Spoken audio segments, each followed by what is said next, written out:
I need support staff to clear the room. Stand up and walk now. Hello and welcome to The Watch. My name is Chris Ryan. I am an editor at TheRinger.com. And joining me in the studio, sweet birthday baby, it's Andy Greenwald! Come on! 40 years old! Thank you. Yeah, for the 8th time. It's awesome. Thank you. Dog, we're getting old up on here, you know? Yeah, but this is your favorite 6 months of the year when I'm a little bit further down the track. I know. You can tell me all about your experiences that I haven't had yet. Quite wise. Quite wise. But, it's not today. We took the day off for a number of reasons, but thank you. I was traveling back from the beautiful state of Oregon where I was golfing with some homies. Yeah, can I ask you a couple things about that? Well, you want to do a rundown? Yeah, we're going to talk about the Task trailer. We're going to talk about the Bear trailer. We're going to talk a little bit about the Welcome to Derry trailer. I know that's top of your mind because New England and generational horror and trauma. And clowns. Yeah, is some of your favorite stuff. Have you aged out of that? Clowns? Yeah. Oh, you mean Did you have a clown at your birthday? My whole birthday was me doing the clown meme. Yeah. Just slowly putting on my own makeup. And we got to hit TLOU, The Last of Us. The penultimate episode aired on Sunday night. And what else? You can see us on Instagram, all that. WatchPod _ on Instagram. Yeah. The Watch at Spotify.com. Kind of honestly, crickets in that inbox. Guess you guys don't love us.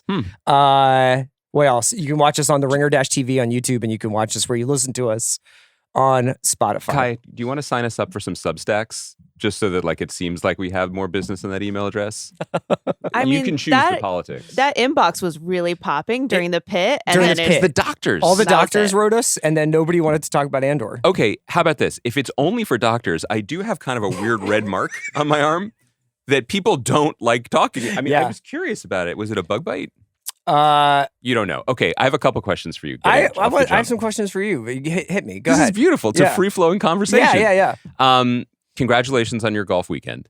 I think it's really fun, and I think it's great. There's no skepticism. I love this. Okay. I was actually envious because I, too, would like to go to a nice place and walk around outside with friends, but I don't want to do the golf. Right. So I would just walk. I wouldn't necessarily do what I call golf. You know what I mean? Like, it is slapping a ball with a metallic rod and hoping it goes 80 yards ahead of me. The Scotty Scheffler, right? I had some Spiethy moments. You don't know what that means, but Jordan Spieth rescues defeat from the jaws of victory a lot. Oh, that's my whole life. And I did that. There was a couple of did I just kill an endangered bird? Who knows? I have a great shot going in, kind of stuff. But awesome. Oregon is just gorgeous. But here's the thing. You texted me at the end of your Saturday, just a little glimpse of your Fitbit or whatever. Yeah. And there was smoke coming out of it. Yes. It's a long walk. It's 5 rounds in 3 days, and it's all walking. But also, you presumably are golfing, at least in the way that I've seen it done on television to a degree. So you're moving your arms and you're swinging. It's exactly the way you see it on television. Awesome. So you are an athlete of the mind. You know what I mean? You spend every hour of every day in studios like this, just doing calisthenics with your thoughts and your opinions, not with your rotator cuffs. How did you do this? How did you suddenly go from 0 to 60 miles, literally, in a weekend? And how are you sitting here right now? I'm wondering whether I should apply this to all sports and whether I should start just trying, should I go to the NBA draft combine? Yeah. And participate, and see if just participate. Just me and Ace and Dylan. A walk on. Yeah. I did several weeks of a 15-minute yoga stretching routine that I found on YouTube. I didn't know about this. And while I was out on the course, I ate many protein balls that were made of hemp hearts and chocolate chips. Hemp hearts? Yeah. What's up? Do you know what that is? I don't know. I mean, does the plant have a heart? I don't know. Do they just try to appeal to the inner Last the Mohicans in you? That's how you have to get it out. You have to be like Magua and just jam your fucking fist into a hemp. Wow. Yeah. Okay, that's good. There were moments of real doubt on my part. You know what I mean? I was really, really, really did not want to come back with chronic back pain or with a really bad injury, and I did not. Because here's the birthday angle on this, right? So yesterday I did celebrate my birthday, and I decided to celebrate it with something I know makes me feel good. So I did a long run. I was running around the Rose Bowl here in Pasadena, which includes a golf course with a lot of signs being like, you are, by being in this space, Yeah. you are forgiving us for your potential death. Liability, yeah. So I was thinking, I hope it wasn't too speethy out there today. And so I had a really nice run, just like 6.5 miles, no big deal, felt good. Went back to the car, and I had a small mandarin orange that I was going to use to replenish myself. A heart. You were really adorable. And I sat for a second, right, just to get the orange going, to get out of the sun. And I sat, and I felt something, and I was like, oh, okay, that's a little bit of a pain. Yeah. Maybe I sat wrong, and I stood up. And then for the next 20 minutes, I had the most excruciating body agony where I couldn't lift my arm, and it was radiating to the bottom of my rib cage. Was it because someone had hit a 6-iron into your spinal column? But I am also now of the age and of the neurotic mentality where I was like, seems like I really cramped something. Or paging Noah Wiley, cancer of the arm. Thoracic explosion occurred. Yeah. And this is it. And I was like, man, I don't want to die on the 134 with orange peel all over me. Where do you want to die? In this studio, podcasting my ideas with you. The year is 2039. And Andy and Chris are like, do you remember in Andor? No. when Lonnie is on the bench? Year's 2039. And I'm like, I just feel like President John Ossoff has made it National Andor Day. that is best case scenario. Give me a Viking funeral if that's what happens. Jesus, that's great. You say it was 2089? 39, yeah. Okay. Yeah. Oh, that's when wait, so I've got 14 years left? Yeah. Severance season, well, probably be Severance season 4 at that point. But. Dude, one of our buddies was like, will we be doing this in 20 years? And Podcasting. Golfing out in far-flung places. Yeah. And I was like, I will be close to 70 then. I will not be golfing. Or maybe that's all I'll do. That's what people do then. Yeah, yeah. Come on. But I'm not going to be walking 5 rounds. I'll tell you that. I'll be the guy in the cart with John 2 Elway. Modelo's. Yeah. Smart. Yo, come on. We can't. I read the news. That's not cool. Because you like golf? Because you respect No, it's not the cool Hall for of Fame? John Elway. All right. Well, he made his decisions. Listen. Just 100% don't. We're going to tell Kyle what that joke is, and then she's going to be like, we can't have that in the Okay, podcast. but we I gotta- just Googled it. We got to and store. That's the delayed we gotta laughter. store all of this. All right. Okay. So I did want to ask you about golf. I had one other thing that I wanted to fire off for you. Please. This is your time. You got this hour. Okay. Thank you. What's the next hour? Oh, it's the big picture. I as you know, and as listeners maybe alluded to this, I did have a 14, 15 day run of solo parenting, and near the end of it, I was like, you know what? Let's fire up something that that dad liked. You know, With the kids. Yes. Yeah. And I also was kind of. This wasn't like a one for me, one for them kind of thing. I was like, I genuinely think that they might enjoy this. And the movie I fired up was Drive My Car. Yee Yee by Edward Yang and the Criterion Collection. Karate Kid.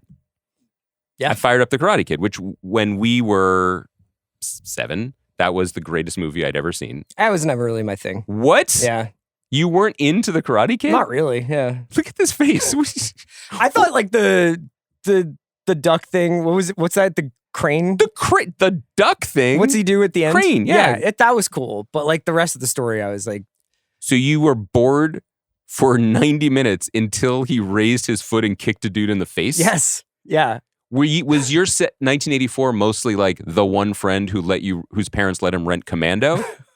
You know, and like Kentucky Fried Movie, like that was your. You know, I was because I saw this, or I was at that kid's house. Yeah, but by the time you get to if you're watching Commando when Karate Kid comes out, it's hard to step on the package like that. You know I am really shook up here because I thought I was coming onto this podcast with an ally and a friend, and you'd be like, "That movie is everything," and I'm watching it, and it's like better than I remember. It's still really, it's good, and they're making another one, and they got another one coming out, Karate Kid Legends or something like that. I believe it's Karate Kid Duck Kick. I bring this up to say, for me, it's still a hit. I loved everything about it. Did your kids like it? And also, I noticed that there was some real class stuff going on that I hadn't appreciated before. And a Marxist reading of the original Karate well, there's Kid. when Daniel goes to pick up Allie from the country club, and Johnny, her parents are encouraging her to dance with Johnny, and he comes in through the kitchen, and he sees them. You know, anyway, they could not have been more bored. I think they would have preferred it if I had just made them sit on the couch with nothing on the screen for 90 minutes. They hated it so much. And I've done a little crowdsourcing. I couldn't crowdsource with you because you were out there eating the hearts of hemp. Yes. But some feedback I got was that, this was always going to be a strikeout because this is, and I quote, a dude movie. I mean, it's about So, dudes. Kaya, I'm sorry. You are, I have to turn to you here. Have you ever seen the original Karate Kid film? So I haven't seen the original Karate Kid, but I have seen like basically all seasons of the Netflix. Oh, yeah, Cobra Kai. Cobra Kai. Yeah. Wait, this feels like a unique thing. It's a weird oversight. I should watch the Karate Kid. It's not. It's generational. I mean, Yeah. why would Kaya go back and why would Kaya have watched? Because when Daniel Russo shows up in season 4, she's like, "Who's this boyish 55-year-old?" Probably. Yeah, pretty much. And yet, that itch was never scratched. Okay, wow. I'm learning a lot. You feel like you know two people. When your choices are rejected in this manner, do you feel like I'm being rejected? Yeah. No, I've gotten over that. Okay. I've gotten over that. That's good. For my birthday, they gave me the gift of I was allowed to pick the songs during the 8-minute drive to school. What did you pick? Deaf Heaven. Tribute to my friend Chris. No, I was like, I did play them a Pavement song. Good. Do they like it? What do you think? At some point we should talk about Pavement's documentary.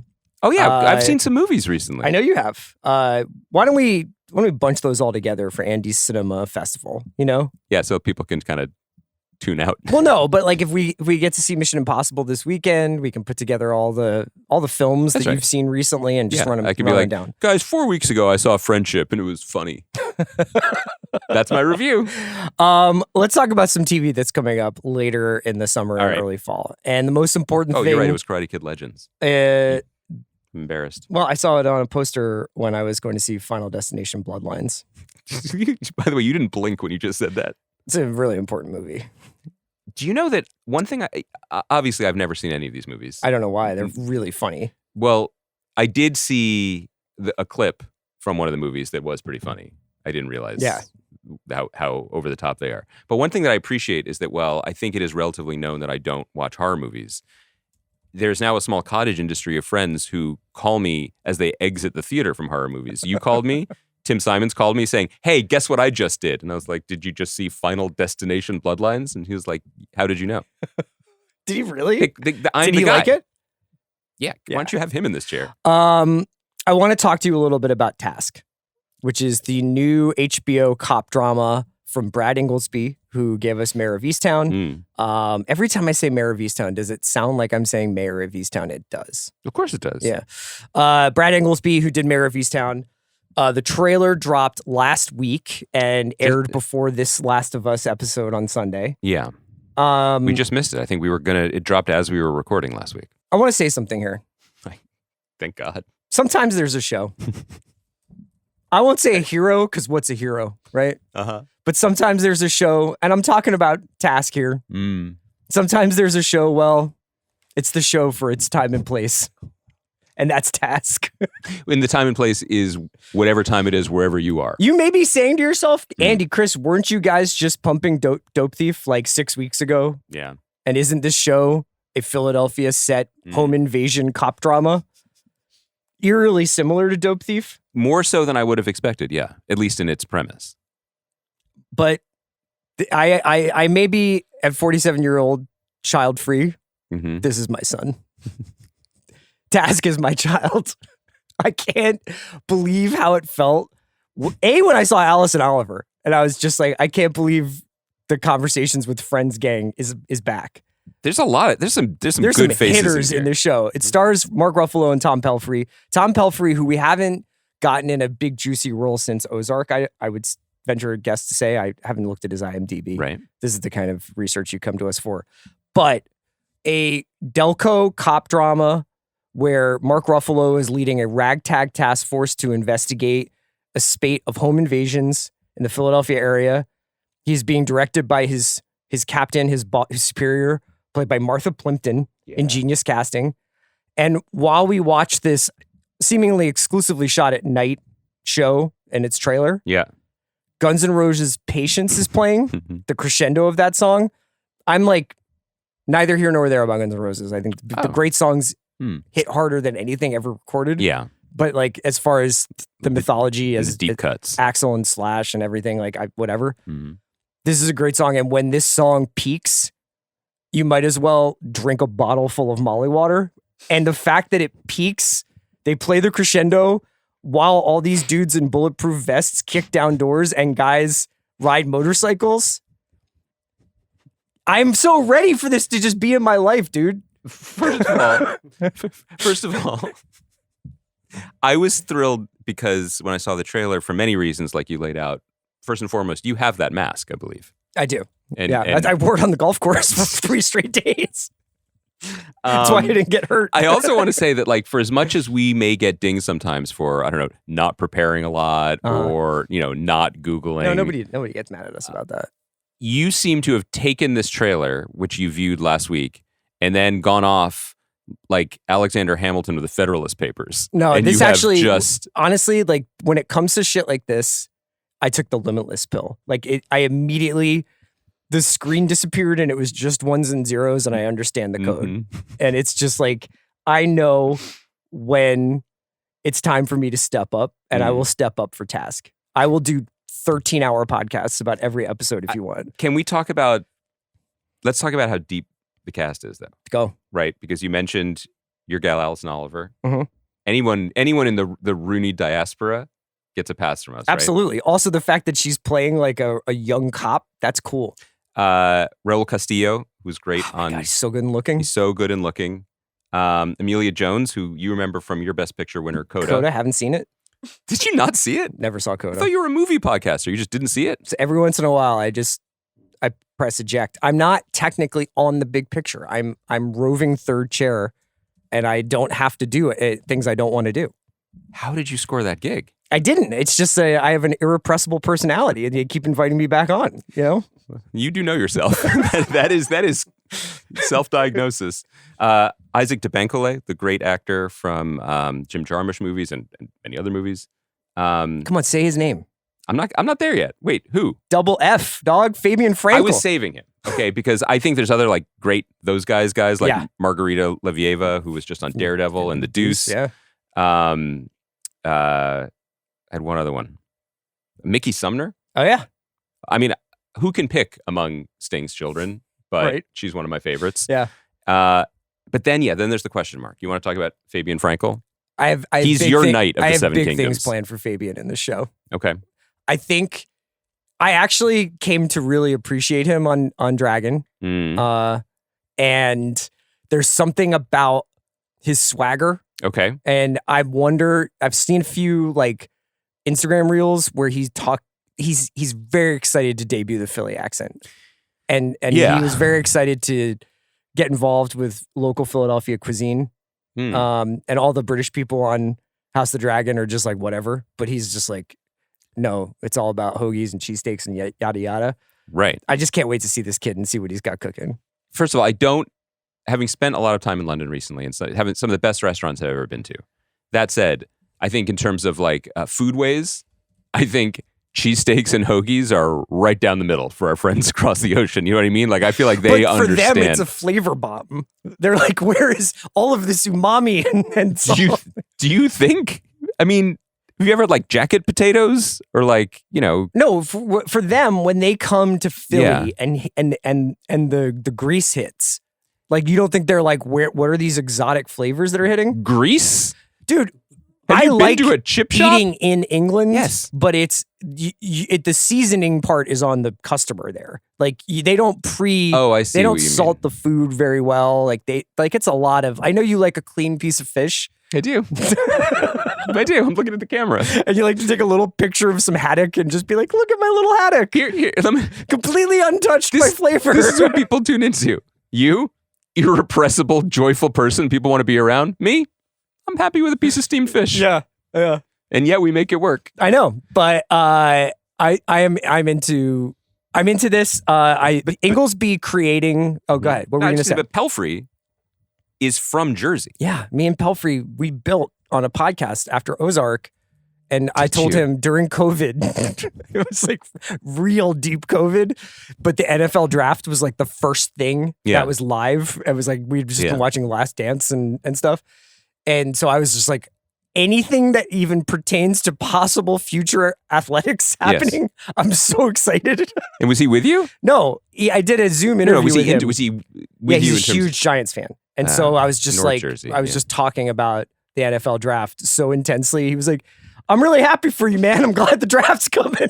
Do you think that because he was, but he had to be in Philly this last Magic championship season. I'm do sure you it think was a difficult time for him. But do you think that fueled the performance? Wait, my entire expectations for the show just went up a notch, knowing that this haunted performance was fueled by watching Saquon. I think they shot it maybe mid-season, medieval season. I don't think they were still shooting during the playoffs. They knew what was coming. They knew. They knew. And look, I know Mark Ruffalo, one of the producers, Uh-huh. is a diehard 49ers fan. Oh. So I feel like there's a lot of like, that's good. And they had to sit in it, you know? Well, In don't our make city. me alarmed that all these Giants and Niners fans have somehow undermined this show. I don't think they undermined it. I think this is what it's going to have to feel like for us now to be winners. They had to like sit in it. You know? I don't know. The show's going to be awesome. See? Can't wait. The only thing I wanted to say is just Inglesby creating a Pelicanos-esque or Lehane-esque interconnected crime tapestry of the Delaware Valley Yeah. is something that I'm incredibly interested in participating in. And Mark Ruffalo hasn't looked this hardcore since Collateral. Oh, it's a great performance in Collateral. His great goatee. If I could grow a goatee, it would be that. You'd want to be like that? Would you? Slick back hair, Yeah. button shirt buttoned all the way up, rolling through LA, goatee. Just curious about Pedro Negro. just lots of things for you to learn in your night on Earth. Literally, your night. That's Bardem, right? What? Bardem. Yeah, it's Bardem. But I feel like Oh my Ruffalo, God, like, dude, he's so good. it's a great movie. Should we just podcast Should about we that? just talk about Collateral? Has The Ringer ever considered a movie podcast? Or we go back and watch old ones? Yeah. Yeah. I'll ask Bill. Yeah. I think it would go over well. This is just directed by, the episodes were directed by Jeremiah Zagar, who did the Adam Sandler movie Hustle, the basketball movie. And also, of note, Sally Richardson Whitfield, who did a handful of episodes of Winning Time and Gilded Age. So just wanted to mention that. By the way, Any concerns? Any like concern troll? you know like, Jeremiah is from Philadelphia. I figured, yeah. Okay. Because You figured someone had to be. Hustle set in Philly too. Right? Yeah. I mean, is it like, I'm trying to think of it. Like, I feel like there ought to be, as part of these tax breaks that cities offer or states offer, there should be some requirement that there has to be some local supervision. Mm. Do you know what I mean? So like, there should have, like, you know, my go-to example is when Baby Driver was like, we are in New York City, and I know, everything's and like, it's like Peachtree State building. There should have been someone there to be like Rembert should have been hired as the Atlanta advisor. Sure. To just like, let's be honest. So you think we should have been brought on to just Philly it up? I mean, for Dope Thief too. Yeah.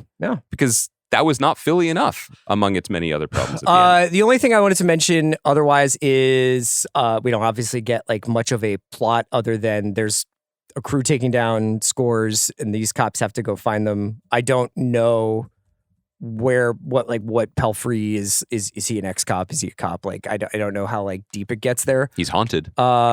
But you know, heat in Philly is kind of what I dream about. So I'm just super excited. We can talk a little bit about another show we're obviously huge fans of that is coming back. Do you think, I just want to say, like, we talked last week about the Max becoming HBO Max again, and we were saying, like, do you think Casey Bloys was like burning a hole in his pocket knowing that it was changing, but he still had to sort of explain the difference again as recently as like his appearance on the Town podcast. Uh-huh.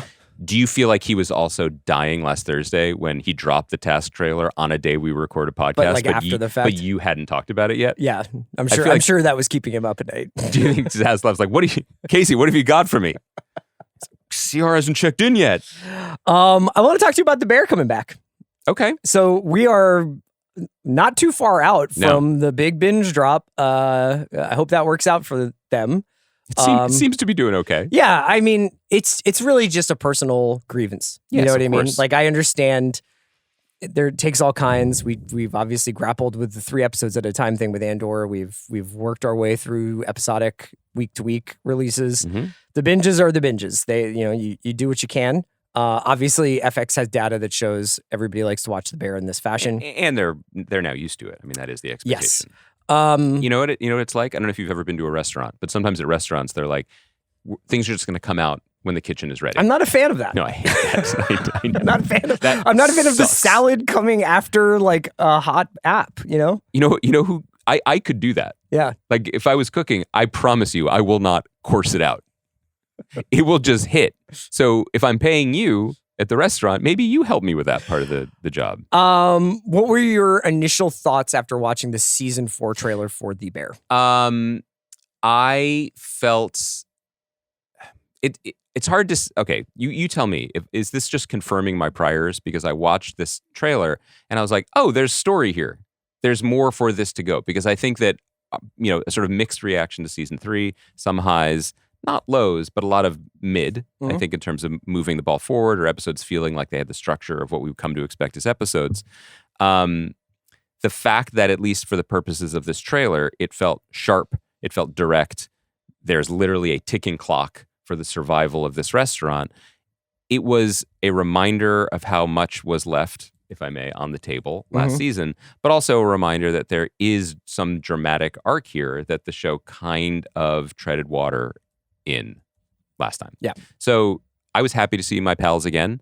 I thought it was interesting that Eben Moss-Backrack delivers essentially the same line in this that he does in the Fantastic Four trailer, where he goes, "Okay, pasta." He also does the Maximus line from Gladiator, where he's like, "On my command, unleash hell," which is just not familiar with that. me and Chris Storer are just like seeing each other across time and space. Do you think that if we have a slow week this summer, we could just do the 10 things that absolutely were made just for you?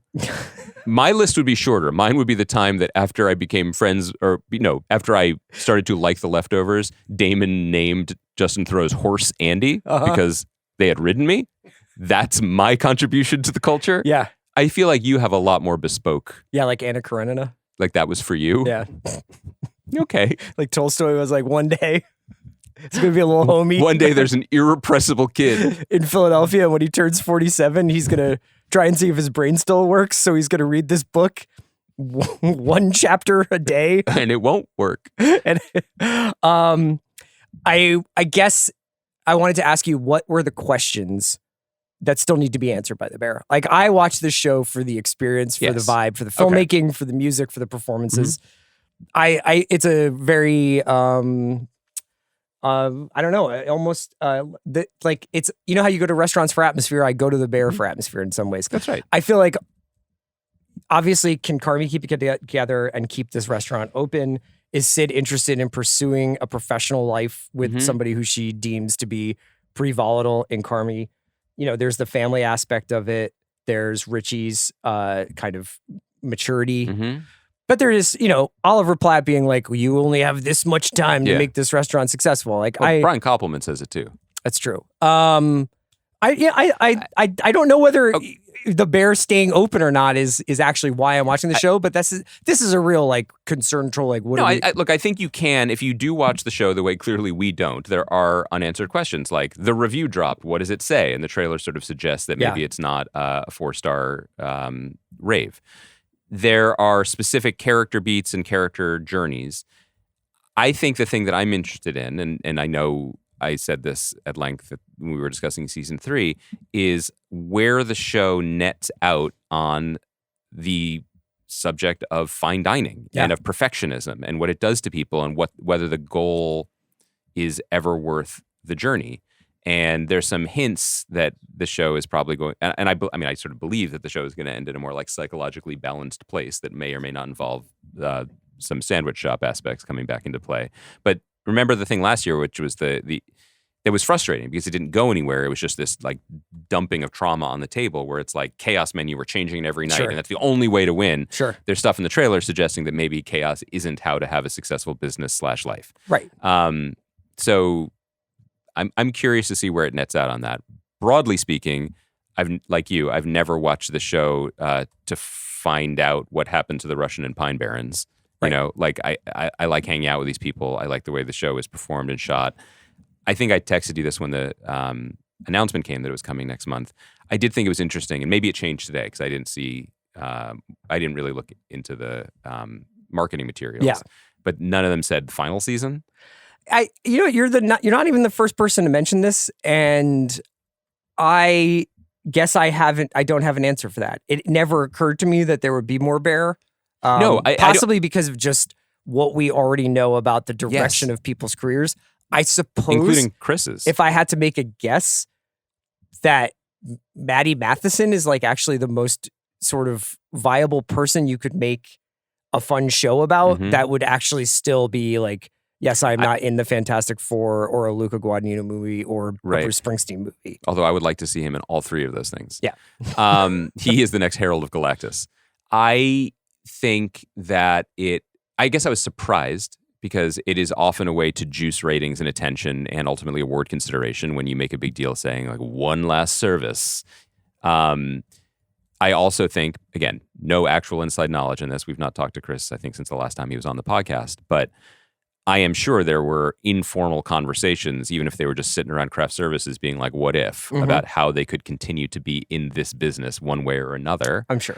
But they filmed this for the most part last year when they filmed season 3. So it's not like it's not like the larger restaurant of the show has stayed open for the last year. Right. So I guess, it could be a simple thing, and maybe one of our friends from FX will email us and be like, oh, here's why we do that, or don't do that. Strangely, this is the kind of show that I would not be averse to them revisiting in 10 years or in 8 years. It's like, where is Carmi now? Where are these people now? Have they decided to come together to do something, Can I recommend for people who like The Bear and are waiting for the next month to recommend an article, review that came out from the San Francisco Chronicle over the last few days? Sure, man. The new food critic went to pay her respects and also observe the French Laundry. And Thomas Gavin Keller, Newsom's favorite, yeah. Gavin Newsom's favorite, your governor's number one spot.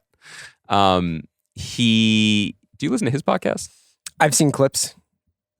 You didn't answer my question. I mean, I've seen clips. I've not fired it up, but I think that's a great use of a governor's time. I totally agree. Doing what we do. Someone who loves to pod, I get it. So Thomas Keller, the founder, nothing really and owner cooking over here, so that's fine. We're good.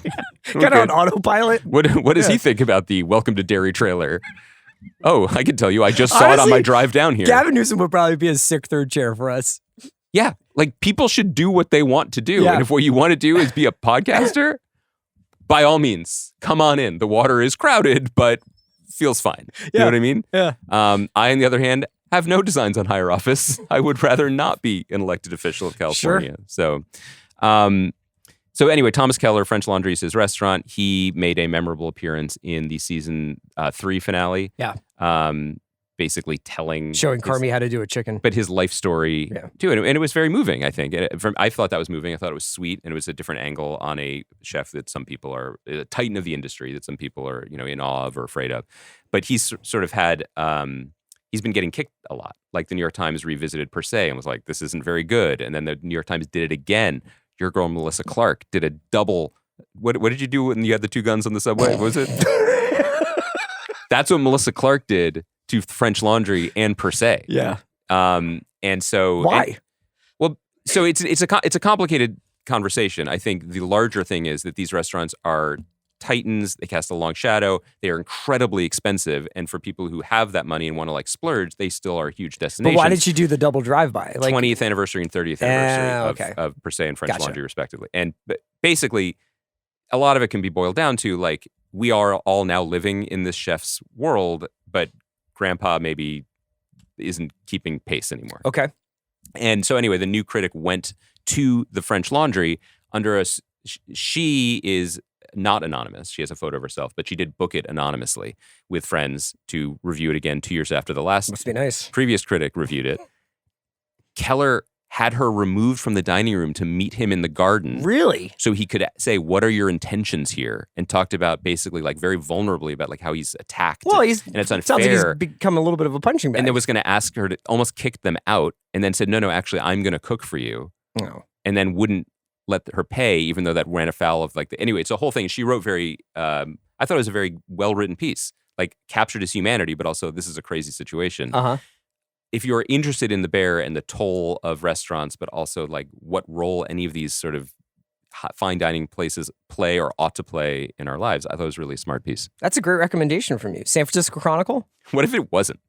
What if I just like, oh, sorry, it was the East Bay Express. Yeah, I believe so. Okay, so we're excited for The Bear. Welcome to Derry is just the It prequel, also coming from HBO. I believe that's in the fall. Bill Skarsgård, returning to the role of Pennywise, the clown that steals children and pulls them into the sewer for a life of hell. Go on. This is, and is he available on Mondays and Wednesdays? I think he's a few blocks from our office here in scenic downtown Los Angeles. He's actually guesting on Gavin Newsom's pod. Pennywise, let me tell you and I are on both sides. Right. We're on opposite sides of the aisle. We're on different sides. I want to reach out and see what are some of your concerns. I'm interested in all constituents. And Pennywise is like, sometimes you just want to grab kids, and he's like, well, no, I can see that, and I respect your choice. As a guy who lives in the sewer, I just don't get a lot of natural light. What can we do about that? Can we all agree, Pennywise, that we love children? We love their laughter. Can we all agree that they brighten our lives? Now, we may disagree on how to engage with children. I take them to lunch at the French Laundry so they learn about truffles. You take them to a demonic hellscape. But we're all just learning. We're all just learning. This looks cool. Mm-hmm. And I am going into it with an open heart and open eyes because if Andor taught me anything, it's like you can make cool shit that's beautiful. out of any of the prequel like lead up stuff. Yeah. I need you on this one. I know. And the reason I need you is I am not ignorant. I was a very big fan of the 80s miniseries. Yes. Starring Tim Curry. And I believe also Harry Anderson was in it. It was one of those classic. And this series comes from Andy Muschietti, who did the movies, films. Yes. But I don't really remember the miniseries enough, and I don't know what made the movies particularly good or gripping or special. So much so that we should have an expectation from this. Can you explain that to me? Derry is obviously the frequently returned to setting for a lot of Stephen King stories. They tried a couple of years ago with Castle Rock to do a what if we did a kind of anthology-ish show, right? Was Castle Rock anthology or was it just set in a town in Maine where all the stuff I can't remember. No, it was going to be it was a season. It was a story that folded in of the with pieces. a lot of the different characters, right? Like and Lizzie Kaplan played the misery woman, right? Yes, like and there was to be a suggestion that in a potential season 2, right, they would fold in more stories, and it would somehow be some unified theory of the King-verse, which I'm open to discussing. You know, because you've been silent on that for a while. You're ready to break your silence.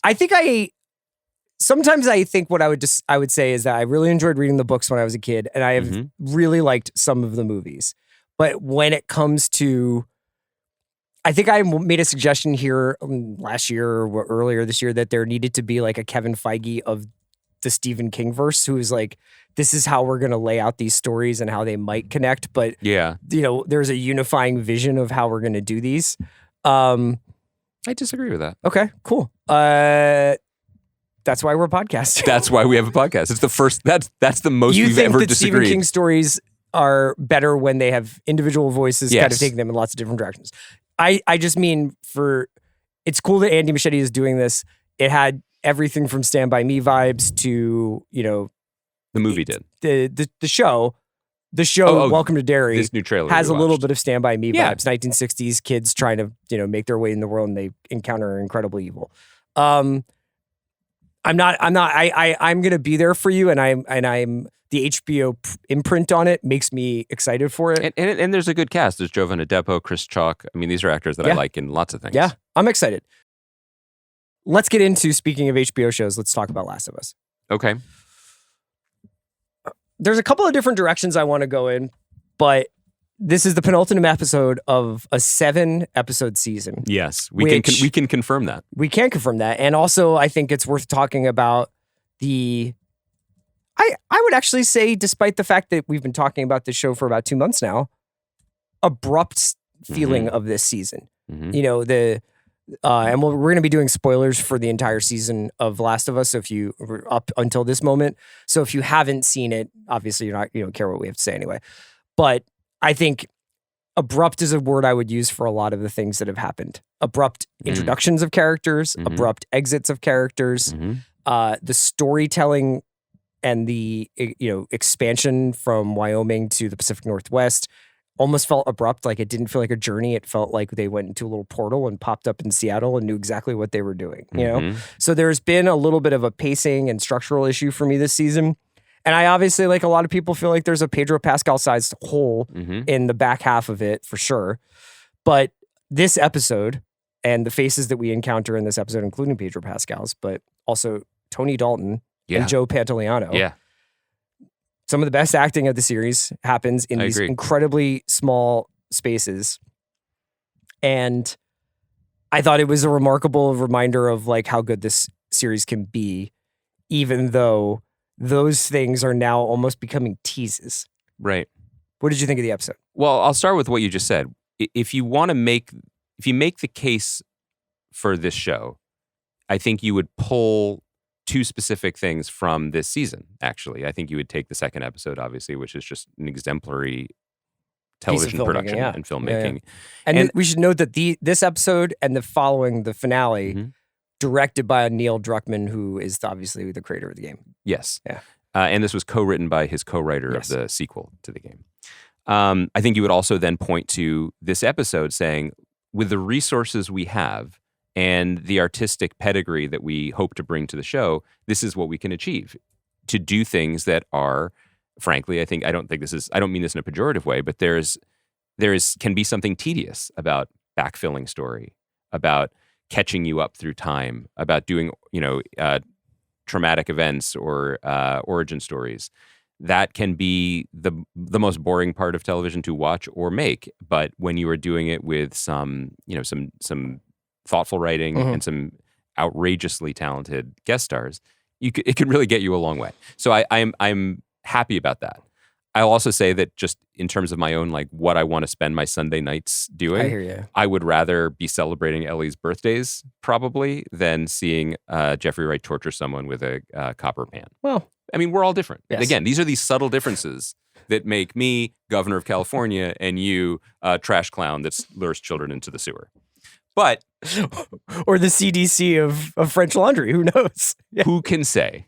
But I'll also say though that with this episode, that the use of time within the episode, what they chose to show us, and then pull out a little bit, expand the aperture a little bit, like how they've chosen to spend this season, really is frustrating. I think in terms of the use of real estate, and I want to be very clear when I say this. This season was affected by the strikes. Yep. It is an expensive show to make and difficult production to corral. Sure. So had the strikes not happened when they happened, I think it's likely that, I don't know if 7 episodes after 2 years was their goal. They've also taken this idea, and I think there's a lot more narrative from the game to go. But the suggestion is that this is going to be a 4-season show now. Okay. So I wonder whether, not unlike House of the Dragon, which I think similarly suffered from okay. We're doing this now? Yeah, like I wonder whether or not, like, post-strike, there's a different kind of momentum and structure to the seasons. Yeah. Right.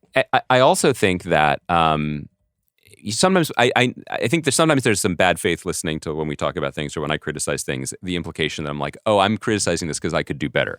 I could not do better. And I also think that specifically, I could not do better with here's the time that we have, here's the real estate. We'll try to do it this way, and we'll do things like we saw in this episode where we will break off a piece of a scene, not show it to you in the season premiere, and then reveal it here where it might have more meaning. Yes. I think there is nothing but good intention in this kind of juggling. It's very, very hard to do and have it feel rewarding. I think there are moments when it pays off and there are moments when it doesn't. Broadly speaking, for this episode, I thought that there were 2 things that really hit and made sense to me in an episode. One is the second half of the conversation, which I thought was, a great performance, particularly by Pedro Pascal. I thought it was sweet. It adds nuance. It gives you an understanding of what's to come. And and was worth the wait. Whether this was the place to drop it, I don't know, because I don't know where we're going. Yeah. Second, the walk with Eugene was outstanding. And it's not just because Joey Pants was good. It was because, and again, I want to be careful when I say this, because my guess is that over 20 combined seasons of all the Walking Dead shows, there's probably been a couple storylines where someone's like, let me just do one thing before I become a monster. Like that's probably a zombie trope at this point. Yeah, I just think that I was blown away by like, I find the writing on this show to be a bit maddeningly literal. Mhm. You know, when somebody is feeling something, they usually just say it. Yes. With the exception of Joel, which Yes. is why I think I gravitated towards him a lot. Just because there was like, it allowed the performance to almost be more nuanced, because this is about what this guy can't bring himself to say. Right.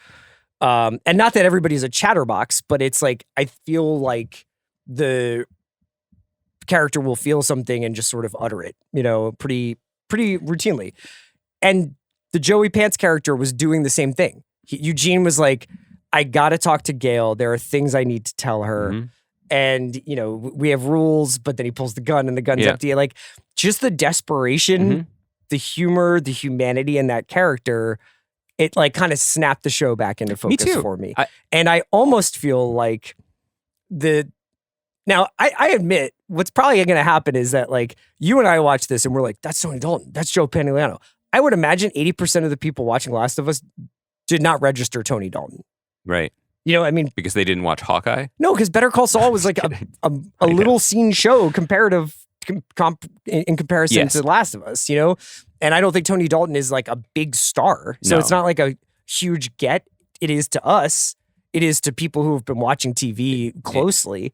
But it's funny when we have these cameos and it's like, I'm like, that's Alana Mack. Yeah. You know, and I don't know if anybody else is feeling that way, but they definitely, Well, these they're character benefiting from actors it. are bringing so much. Even if you don't to recognize these them, small roles. You're Yeah. benefiting from having that person. I Yeah. think that the reason I say that like is the Joey Pants thing was that like a trope was really only to say I didn't want to overpraise it and be like no one's ever done that. I don't think what I want to say is I wanted a whole episode of that.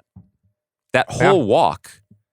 I feel like there's so much pathos and drama and emotion, and even if not the whole episode, I wanted more, frankly.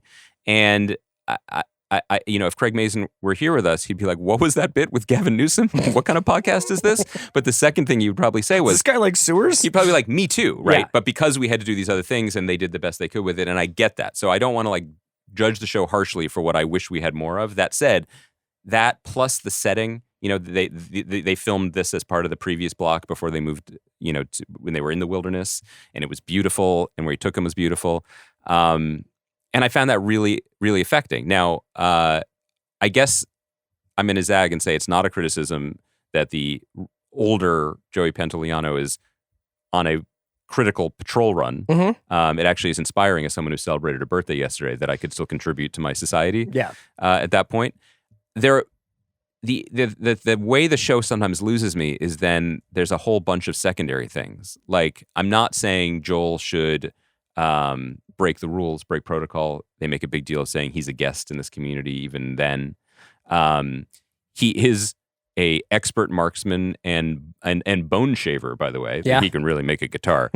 But he is also traveling with the only person in the world who is immune. So I just feel like it's a numbers game with older Joey Pants, and I feel like they could have walked him back. Yeah, I mean, presumably Ellie could die of blood loss if she just got gnawed on for a while. Like, By Joe Pantoliano? I'm just saying, Have some like, self-respect. yeah, Come on. the idea of there being rules in their recreated burgeoning society, Right. and which rules Joel follows Mm. versus the ones that he decides to break, and what his quote unquote mission is in this life, and it's basically to protect Ellie. Like, he takes her on as the surrogate daughter. He Yeah. guides her west. He gets her all the way to this place that he's been asked to take her, and then decides that what they're doing breaks his kind of protocol. You know what I mean? I think that the other thing that I'm struggling with is the journey in the first season was, you know, I definitely had issues. I'm on record with having issues with that season, but there was a cleanliness to the through line of the mission.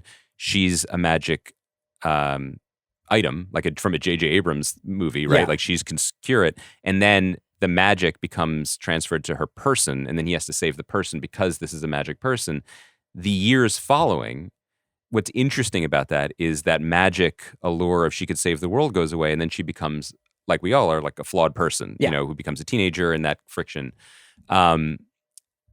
I really liked, I imagine there might be some debate about it. I actually liked the museum space launch scene. I thought that was really sweet. And I liked that the show kind of left reality for a moment to let her have that moment.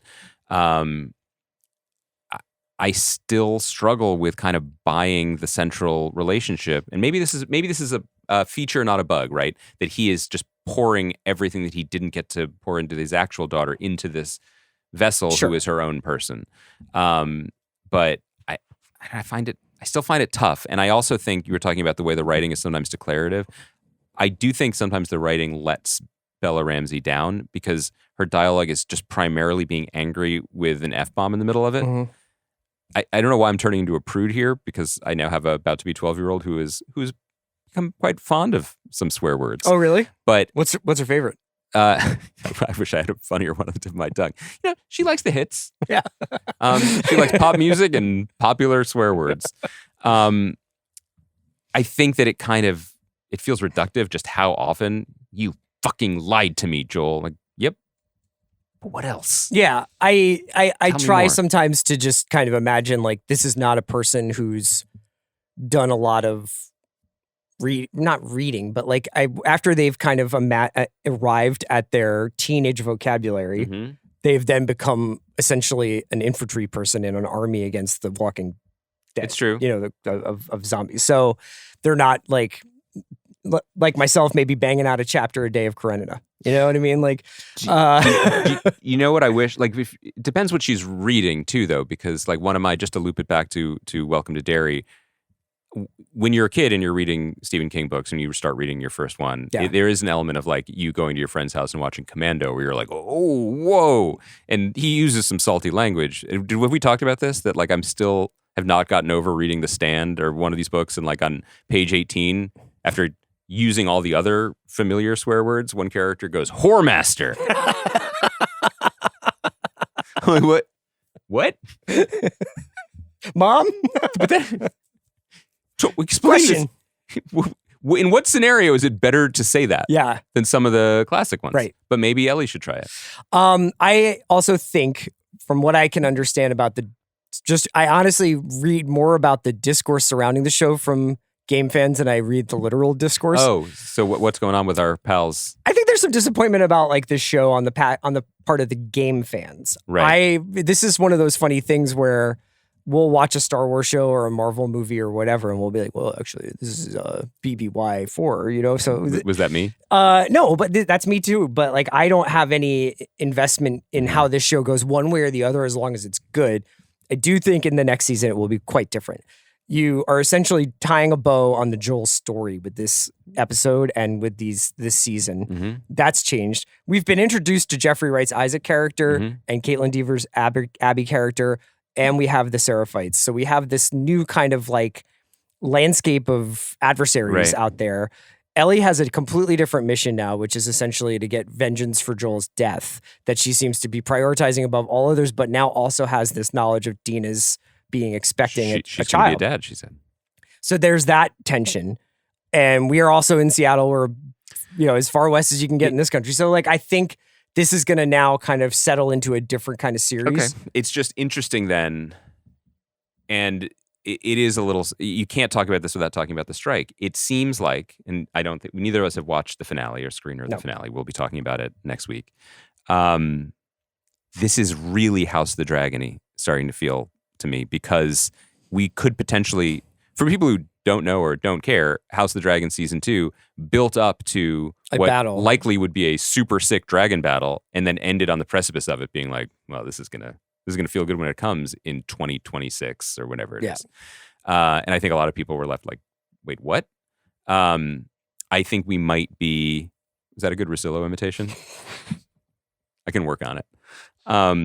I think I'm starting to realize, and I don't know what's going to happen in this episode, but you just laid it out, that a show that is more about Isaac and Abby and all these things is this episode going to end right on the precipice of that? And then we have to wait 2 years for any resolution to what this season. I don't think she's getting Abby in this next episode. So is this so do we end up with this kind of throat clearing season, which is, artistically interesting and viable, and the Joel stuff hit? But I don't know, and I'm curious audiences' tolerance for this in terms of their like investment portfolio. It hits different when it's 24 to 28 months before you get more of it. Like taking a season to be like, I'm going to get you from here to here, but you won't believe where we're going next is a wonderful luxury. But these gaps really, really hurt. Well, in the same way that we're like, it's Tony Dalton. Holy shit. I think that we're also probably not representative of like a pretty normal TV watcher when we're like, anguished over the delays between seasons, where there are many people who probably are like, I watched both of these seasons together. I'm catching up on it. It's true. There's so many different experiences of it, but I am actually like weirdly excited for a Jeffrey Wright, Caitlin Dever post-apocalypse show with Bella Ramsey. I am as well. I mean, I think that this is my hardest criticism take. Like the young lovers finding their way in a post-apocalyptic landscape CW show is not working for me. Okay. I am not buying it, and I'm not compelled by it in any way. You're sending that dish back to Thomas Keller. I'm sending it back. Yeah. I'm sending it back. That's right. We'll be back with you guys on Thursday. A bunch of stuff to talk about. So like Duster, we're gonna maybe check in on that. I watched Duster, yeah. I'm current on 100-Foot Wave. Good for you. Wait, what about when does the studio finale drop? Studio finale is on Wednesday. God, that shows. I believe. How we love this. So we'll talk studio. We'll talk a bunch. We're gonna catch up on other shows that we missed while we were kind of deep diving in. Do you want to tell me about what other shows are now, or let's wait till we wrap? Well, I'm saying 100-Foot Wave, Duster, Studio. I'll take notes. I feel like we owe Friends and Neighbors a final check-in. We do. Is it almost over? It's almost over. And what was the other one that I was telling you about? Overcompensating on Amazon's pretty amusing. There's a bunch of shows out there. Yeah. So and there's it's summer movie season about to hit. That's right. I know that's where your true passion lies. Yeah. I mean, all of a sudden I heard that there's a fixed third chair opportunity. They've just been sort of substitute teachering it for a while. If you want the third chair and big pick, I'm sure you could throw your hat in the ring. I cannot think. We were saying Last of Us. We were last week when we were like, well, video game fans are mad and TV fans are mad. Who's this for? That's me on the big picture. Like that would be an incredible troll. No one would be happy. Thanks to Kaya and John. We'll be back on Thursday.